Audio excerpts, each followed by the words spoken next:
O nosso analista de economia, Fernando Nakagawa, está aqui no estúdio com a gente porque o PPI acabou, mas o que foi anunciado no lugar do PPI, muita gente não entendeu do próprio mercado financeiro, da própria economia brasileira. E aí eu te pergunto, o que a gente sabe, o que a gente consegue explicar para as pessoas de casa de como será então a nova política de preços da Petrobras? Boa noite, Naka. Boa noite, Márcio. É interessante porque a Petrobras anunciou, gastou muita energia na comunicação para anunciar essa nova política de preços, mas efetivamente, em termos técnicos, não há detalhes sobre os parâmetros que passam a ser usados pela companhia. É verdade que o antigo PPI também não tinha os parâmetros ali escritos num estatuto, por exemplo, mas essas guias poderiam ser detalhadas e isso gerou muita reclamação hoje no mercado financeiro, que citou uma certa opacidade ali, uma falta de transparência. Mas o que a gente sabe até agora, a gente separou aqui, Márcio, em grandes pontos aqui do que a gente sabe até agora. Então, para começar, Jean Paul Prats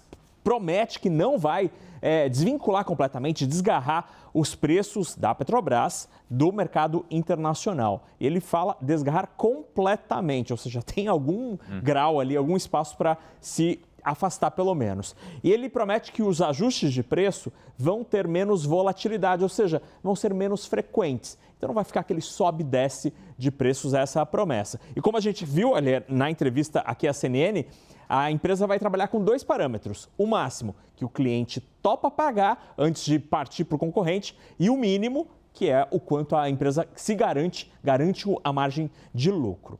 Aí na próxima tela a gente tem algumas reações que eu coletei hoje durante o dia. Duas muito importantes. Os importadores concorrentes da Petrobras em diesel e gasolina disseram à Bicom que acabou a transparência na formação de preços. É uma reclamação dos importadores. Porque era transparente ontem, porque mudava lá fora, mudava automaticamente aqui. Exatamente. Tinha uma aderência, né? Então, ainda que não fosse automático, você esperava que nos próximos dias, semanas, ia acontecer a mesma coisa por aqui. A pressão estaria ali. Exatamente. Agora não dá para saber se essa lógica continuou ou não. E os analistas na Bolsa têm uma percepção curiosa. Dizem que é pior do que o modelo antigo, mas melhor do que muita gente estava esperando. Muita gente estava esperando um modelo, por exemplo, com fundo de estabilização ou um tabelamento de preços. Nada disso veio, então tiraram o bode da sala. E na próxima tela, Márcio, a gente tem algumas questões que ficaram e que Jean Paul Prats, na entrevista à CNN ou na entrevista coletiva lá em Brasília, a própria Petrobras não responderam. Todo ajuste já foi anunciado, isso gera preocupação porque na entrevista à CNN ele disse que vai ser feito aos pouquinhos esta transição para a nova política.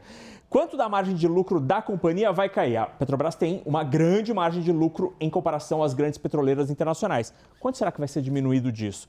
Qual que é a frequência de atualização dos preços? É uma outra pergunta que eu ouvi de analistas. E para terminar, o que a Petrobras vai fazer se o petróleo subir? Porque agora a gente está numa maré positiva, de sorte, porque tanto o dólar como o petróleo estão caindo. Aí é fácil usar a tesoura para reduzir o preço dos combustíveis, Marcos.